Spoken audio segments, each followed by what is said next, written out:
Hello and welcome to our third episode of ATXM News. I'm Jessica Forsyth. And I'm Ray Price. We're both musicians, working for musicians through Austin, Texas Musicians nonprofit, serving the Central Texas music community on city, state, and federal policy, and providing basic needs and services that improve our quality of life. So much of our advocacy work involves education by keeping our music community up to date with the latest information that affects them. Sometimes there's just too much to share with a simple social post or newsletter, and that's why we got together to create this 30-minute news program tailored just to Central Texas musicians. That's right. Each show will dig deep into policy projects, community news, musician education, and a little bit of inspiration too, as we highlight the people and partners who help make a difference in our lives. As we say here at Austin, Texas Musicians, we want you to show up, speak up, and be heard. And we hope ATXM News will serve to help you make your own informed decisions about the issues that you care about. Our lead story tonight: this summer, Austin, Texas musicians worked alongside City Council to pass a groundbreaking resolution, a new standardized pay rate of $200 per musician. Let's check in with ATXM News reporter Lee Voy to learn more.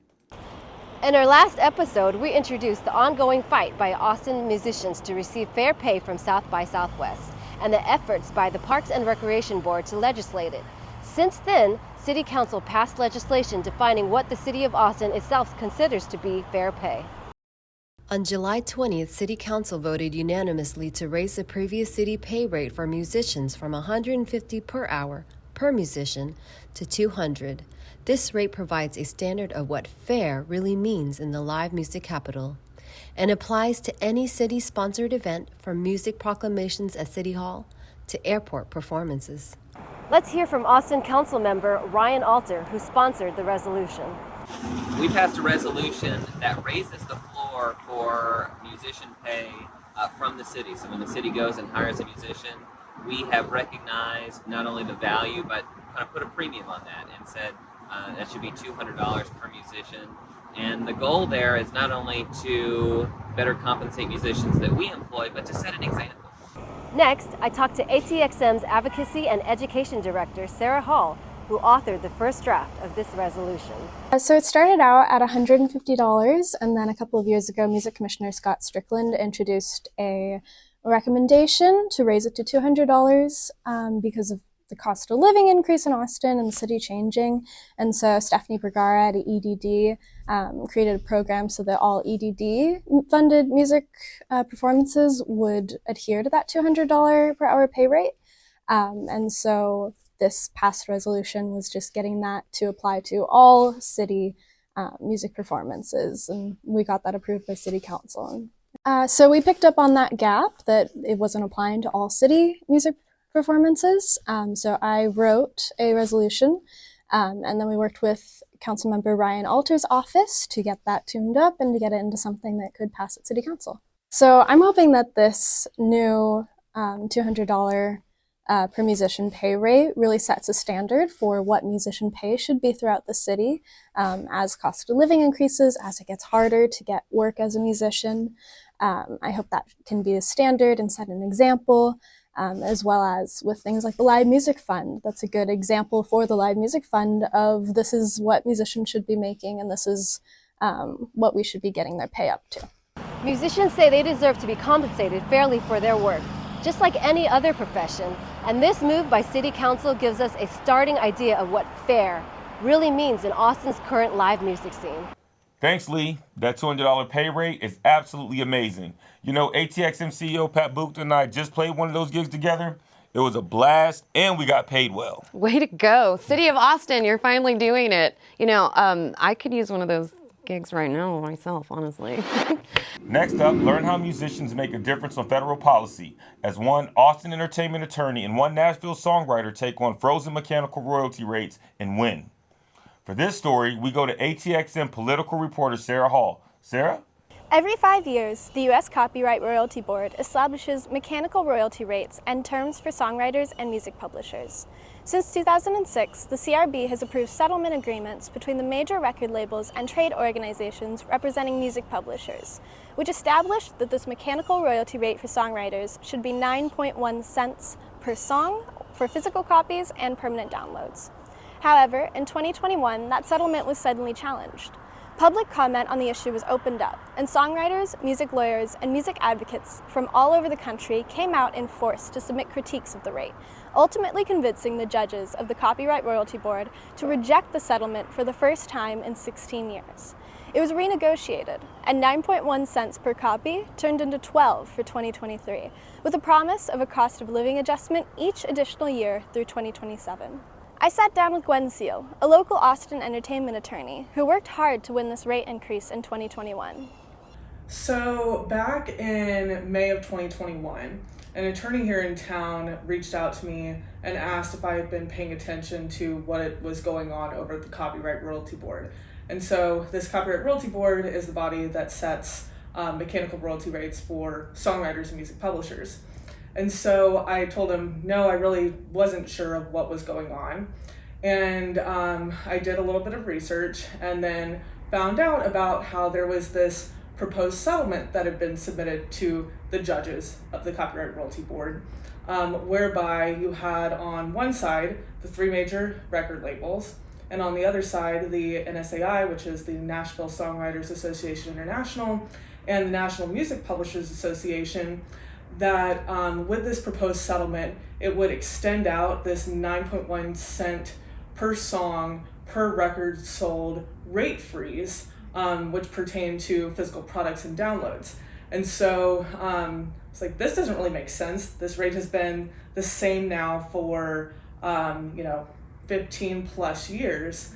How come these parties are doing that? Whenever a settlement is submitted to the Copyright Royalty Board, it triggers this notice and public comment process, whereby the notice is published in the Federal Register, and then that way the public can take a look at the settlement, the terms, all of that, and then they have an opportunity to, in a certain time frame, submit comments about how they feel about the particular settlement. And so here you had some songwriters, music publishers, lawyers, music industry advocates who all said basically enough was enough and this was just unfair, and ended up submitting comments opposing this settlement. Anything from, well, look at the conflicts between the negotiating parties. On the one hand, you have the major record companies. On the other side of the negotiating table, you have the trade organization that represents the major publishing companies that are corporate affiliates of those major record companies. So some inherent conflicts in the composition of the parties. Ultimately, then the judges looked at all of the comments, and that combined with George Johnson, who is a pro se songwriter who's participating in this, which is just, crazy, because this is a playground for lawyers. You're talking about, a quasi court where, it's not like, you have a jury or anything like that. You just have 38 lawyers for the streaming services. The record companies have their own lawyers. The NMPA has their own lawyers. And then you have George, who is just the only person who's actually affected by these rates, the only songwriter. And, he ended up opposing the settlement. And so because he opposed, and then also the comments that really backed up and amplified George's voice, that then led to the rejection of this settlement, which then led to the parties coming back together and then proposing higher rates, being 12% or 12 cents per song for 2023, with subsequent annual adjustments based on the consumer price index through 2027. So then that way, the rot of inflation doesn't end up eviscerating the gains that were made. Next, I talked to George Johnson, a songwriter from Nashville who's been litigating on behalf of himself in the U.S. Copyright Royalty Board for years, and who opened up the settlement agreement to public comment, ultimately getting it rejected.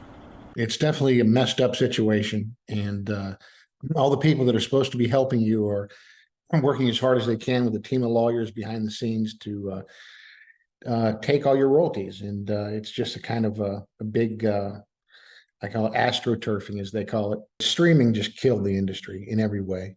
And so I got involved with the Copyright Royalty Board about 10 years ago, and I figured, hey, let's go talk to them. This can't be that hard. And it's a complete minefield. and it's a lot worse than I thought it was. And so I did 4 different rate proceedings. Each of them last 2 years. The first 2 I did with Sound Exchange for singers and for the sound recording side, and then the other ones came along called Phonorecords 3, now Phonorecords 4, and that's where NMPA, National Music Publishers, and NSAI, Nashville Songwriters Association International, are all involved, and other lobbyists. And so I realized that they were playing us all, and they've got their fingers in every pie, and they're not the friends of songwriters.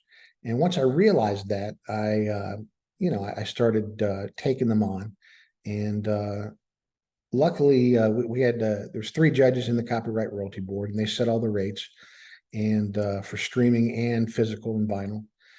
And there was a judge, the chief judge, Suzanne Barnett, who was just great. She retired recently, and she kind of sympathized with us, I think. And I think I made a good enough case just to get by. And she helped us increase the 9.1 cents to 12 cents. And I was always fighting for inflation, which seemed like a no-brainer. And so she added inflation to all the physical and downloads. And but on streaming, there was just a little tiny increase that NMPA did. Actually, me and the other commenters like Gwen, Seale, and others, Chris Castle, David Lowry, and a bunch of other great people commented. And I've never seen a comment period that actually works. And this one worked beautifully. And so they really helped coming in at the end. And there's a congressman, I think Lloyd Doggett, and he wrote a letter to the Copyright Office, and that really helped us a lot. And I didn't even realize all that was going on. But all of those factors, inflation going through the roof, all those things helped us, let Judge Barnett and Judge Strickler and Judge Rue, who's the other one, rule for us. And it's not a huge increase, but in the scheme of things in their world, it's a big deal. With respect to the new settlement, we now have new rates. And so, for the first time in 16 years, songwriters are going to see and enjoy a rate increase for the music that, ends up being released starting this year and going forward.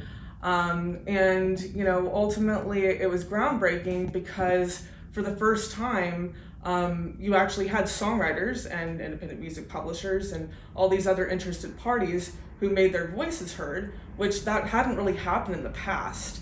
And it really showed that, hey, if everyone comes together and people just speak up for what's right, then you really can make change. Musicians have long pointed out the low percentages they get paid from large record labels and streaming platforms, and this rate increase is a step towards fixing that. In next month's episode, we'll turn our attention from this win in mechanical rates to the ongoing fight over streaming rates, and explore how musicians could see larger payouts for their streaming numbers in the future, and how you could have your own voice heard on the issue. Thanks, Sarah. Back in local news, in our first episode, we highlighted ongoing preservation efforts to bring the Doris Miller Auditorium back to its former glory as a premier East Austin community music venue. As Austin's landscape rapidly changes, the challenge becomes a matter of preserving what existed before, celebrating the culture that still exists, and ensuring a place for that culture to flourish as Austin grows. Case in point, Block 16 and 18 on East 11th Street have long been eyed for future development as prime land for Austin's vertical growth beyond the borders of downtown. But arts community leaders say this is not just any piece of land up for grab. We check in with ATXM reporter Scott Strickland to learn more. I'm standing in what is the cultural hub that is Austin. Block 16 and 18, where I'm standing right now, are home to Kenny Durham's backyard and the historic Victory Grill behind us. As the city continues to develop, these areas, the historic Black areas of Austin, must also continue to develop. And so as we're building shopping centers, as we're building retail, the question becomes, how do we preserve the culture that is Austin? And that is part of the Cultural Trust that is home with AEDC, the Austin Economic Development Department. And I checked in with Gatling Haynes to see what's going on. 16 and 18 are 2 blocks, about an acre each, that are on East 11th Street that have been a part of something called the Urban Renewal Plan since the 90s. And we are actually sitting in Block 18 right now. And Block 16 is right adjacent to the African American Cultural and Heritage Facility. This history of this neighborhood is so critical to the history of Austin for many, many different reasons. But most importantly, these 2 blocks were part of an effort in the 90s to kind of put some additional investment in the neighborhood, for particularly to support the Black Cultural District. Ultimately, at the time, there was a lot of disinvestment in the neighborhood. A lot of folks had left. There were fewer businesses, specifically Black businesses, and fewer residents than there had been, even in the 40s and 50s. So the effort from the 90s to now is to put the investment in that actually starts to build back the neighborhood, to make it a vibrant commercial corridor, obviously with culture, arts, music, but ultimately that is historic to the neighborhood, but also areas for community to gather and housing. And those things hopefully we can bring back through this request for proposals process that we're in, looking for a development partner that can actually achieve those goals. Well, the RFP for the development of these 2 blocks, I think that we're looking for development partners that both understand the legacy and how important it is to anchor, I would say, a contemporary Black cultural district and place for people of color. We've lost so many people of color in the city as the city has grown, and this is the one place we can start to reinstitute that. We do need development partners that are both from and of the neighborhood and understand our neighborhoods like this, and the need to kind of do everything from provide the right type of housing that can actually meet the needs of folks that want to be in this neighborhood of a Black cultural legacy, but ultimately, and including artists, but including that they're going to be thinking about how do we make the numbers work so we can assure that the retail businesses, the small creative businesses, the cultural anchor all contribute to the Black cultural legacy in this neighborhood. Music is going to be a critical component because this is the street that had a number of legacy music facilities and venues for over time, and music is important to the city, it's important to this district, and it really has to be a part of it. But we do need development partners that get that too. We were set up 3 years ago, and we are still in our, I would say, infancy, but working particularly on this project, and I think projects that have complex mixed use, not just a housing project, not just a business or commercial project, but things that are really mixed like this. Hopefully more projects that are supporting of commercial corridors. I think that brings the vibrancy to the city, and it's specifically where we see the real Austin kind of come out. We are working on, the Cultural Trust is a little bit different because it's multiple different sites and potential investments that are more singular and unique in nature. But ultimately, we do hope to partner with the city on a number of publicly owned parcels that could be redeveloped that include public policy goals, whether it's housing, arts and culture, space for small business, et cetera. And so we are talking actively with a number of different city departments who are doing some land transactions in the near future. And then we certainly our board was set up to have relationships with AISD, University of Texas, Houston Tillotson, other organizations that we can partner with to help facilitate their future development goals as well. What else would you like to say about Austin musicians?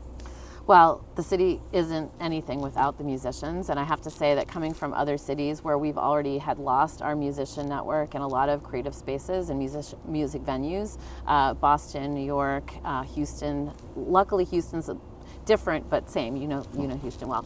But here we really have to do a lot more for musicians and the industry, so that it is about live music, but it's also about all the supports that the industry need, that musicians need to actually continue to attract musicians to be here. It's the lifeblood of the city.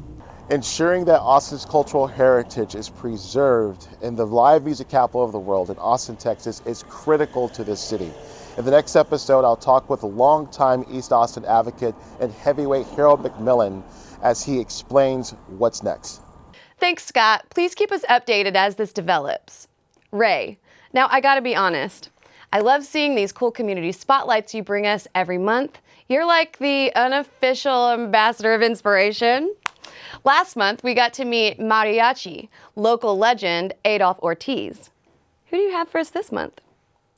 Well, I'm glad you asked because I'm super excited about this one too.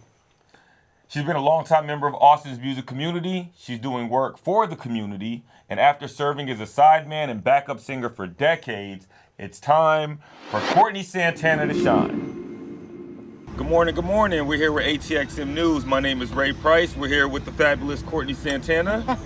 Good morning. So Courtney, tell us a little bit about yourself and how you got into music. Oh my goodness. Let's see. Well, I've been in Austin doing live music now for close to 30 years. I'm telling my age. I should be telling that. But I've been here for a really long time. I started in musical theater here at Zach Scott Theater, and I met a couple of guys that were in a show with me, and they're like, "Hey, do you want to sing in a band?" And I'm like, "I guess." So then I started singing with a band called the Atlantic Soul Review. They were an offshoot of the Ugly Americans and the whole Bob Schneider legacy. So I met, Vallejo, like we all came up together in the mid-90s. And then I just broke off here recently and started doing my own music. I've got an album coming out, and I've sung with several groups here in town, been on several albums. So I'm really rooted in Austin. I love Austin a lot, and it's been good to me musically, so. Rooted in Austin, that's amazing. So are you from Austin, like born and raised? No, I'm from Massachusetts. Wow, so what brought you here to Austin then? My mother's divorced. She moved to Houston, and then I went to the University of Texas, and I just stayed here. Had my babies here, and it's a hard city to get away from. It's hard to break up with Austin. For sure. So when you were in Massachusetts then, were you doing music there, or were you introduced to the whole live performance, Broadway theater from Austin's culture? Well, it's funny because I danced. I was in a dance company for most of my childhood. I didn't start singing until I was in my 20s. Yeah. Well, I did musical theater at Zach, and they were like, "What can you sing?" And I go, I think I can. And then I started singing here in Austin right when I started doing musical theater. That's incredible. Shout out to Austin. I mean, I'm telling you, it breeds us out here. It does. It does. All right, so what do you love most about making music? I love the collaborative effort. Here recently I've been writing a lot, and it's so much fun to have a thought in your head and then have other people bring it to life with you. Yeah. There are times where you're sitting there and you have a block or something, and another musician will say, "Well, why don't we do it this way?" And it just clears that block for you. Yeah. I love writing music, and it's for me, it's healing. I'm a survivor of domestic violence, and during that time, I wrote a ton of songs. Just a ton. It was a way for me to heal. It was a way for me to be angry, air out my grievances. It was a good process for me. So I love writing music. I write all the time. That's awesome. So Can you explain a little bit about your writing process, right? You talked about writer's block. As musicians, we get that often. Yeah. So what's your process? My process is if I get a thought, like today, we're sitting out here and it's beautiful, finally, it's at 100 degrees, I'll just be like, okay, I just want to write a song about that and start with lyrics and then come up with a melody. Sometimes I hear the melody first. It's kind of varied. It just depends on how I'm feeling. Yeah. So can you tell us about Survive to Thrive? Yes. And how did that come about and who they serve? Well, I'm a survivor of 23 years. Survivor of sexual assault and domestic violence, and I decided I wanted to go back and help the community that looked like me. There's so many underserved people that are displaced and find themselves homeless because they leave their violence, and I feel like if you're brave enough to leave, you should be met with open arms, you should be met with resources and a soft place to land. So all the resources that come from Survive to Thrive have to do with resource management for victims who leave with basically a toothbrush, and they have to start all the way over. They don't have cars, they don't have jobs, so that's what we do with Survive to Thrive. And it's become now a hotel safety net. So when service providers like the police or other shelters bring people to us, we place them in hotels, and then we come up with a plan and then try to permanently place them somewhere else that's permanent housing. So, Courtney, it's been an absolute pleasure. You're a wonderful advocate, representing voices of women, people of color, doing so much amazing work in the community around the world. On behalf of Austin, Texas musicians, we'd like to ask if you would join us on the board of directors. Oh, of course. I'm excited about that. I've wanted to create, in Austin, I feel like we need to have more representation of Black and brown people. And I would love to be on the board because I think this is it's a huge voting block. Patrick and I have talked about this. It's time to mobilize this group of people to living better here, because the cost of living is crazy, so we have to create opportunities for sustainable programs for us. We need to be collaborating more, so creating those synergies. And I really believe, I've looked at what they've done in the past. I think that I could be an asset with the resources that I have and the network that I have. Alrighty. Courtney, Yeah. thank you so much. It's an honor and a pleasure to have you on the board. I've been on the board for several years now, and I love it. Welcome you to the team. It's going to be incredible. I'm so excited to work with you. Yeah. And congratulations. Thank you. We started with a handshake, but I think we've broken that barrier. You know what I mean? We broke the wall, right? Yeah. Thank you. I love this story so much. You know, I'm all about elevating my fellow women musicians here in Austin, Texas, and I love seeing Courtney take center stage. Yes, it's definitely where she belongs. And with that, our third episode of ATXM News comes to a close here in our new home at Austin Public. We love it here. Thanks for having us. We hope that you've enjoyed the show, and we hope that you've learned a little bit more about what makes our Austin music community so great. We're unique in the sense that we have more support here for musicians than most anywhere else in the United States. But we also face some unique challenges that make it difficult to live and work here as a musician. Austin, Texas Musicians is committed to serving our music community through advocacy, education, and a little bit of inspiration along the way, so that musicians have a better quality of life within the live music capital of the world. We hope you'll join us on this journey. See you next time. Bye, guys. Bye.